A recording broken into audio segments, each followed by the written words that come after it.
Tara, gala tayo. Siyempre, relax-relax din pag may time. Baka gusto mong sumama.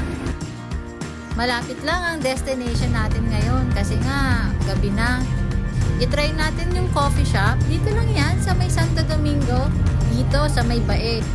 Ayan o, yan yung coffee shop na sinasabi ko. Nabudol yata ako. Parang sa 7-Eleven lang ang punta namin. Pero parang gusto ko dun sa nakita ko eh.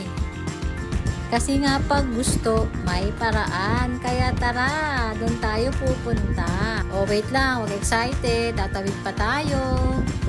Mabibilis pa naman ang sasakyan dito.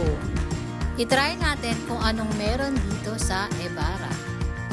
Hindi lang pala kape ang meron sila. May milk tea, pasta, at saka mga nachos at sandwiches.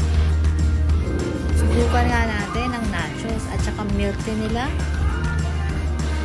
Okay naman ang ambience sa loob kung tatambay ka dito. Kaya nga tingnan mo, enjoy na enjoy ako dito sa winter melon milk tea na in-order ko. Pero parang hindi nakakaganda yung ilaw nila. Parang ang pangit ko dito eh.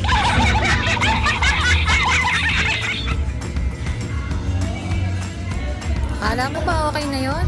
Ako, hindi pa. Punta naman tayong bagong kalsada. Dito lang yan sa may Doña Jovita. Malayo pa pero naririnig ko na yung acoustic band sa loob.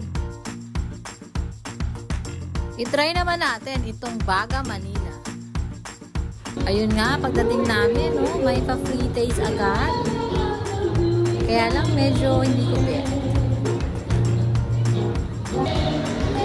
Parang masarap itong shawarma na to.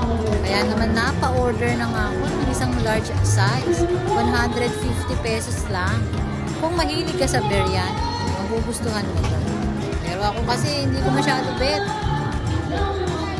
After naming mabusog, umuwi na rin kami. Okay na, naka-relax na. Iniisip ko na ngayon, saan kaya ang susunod nating gala?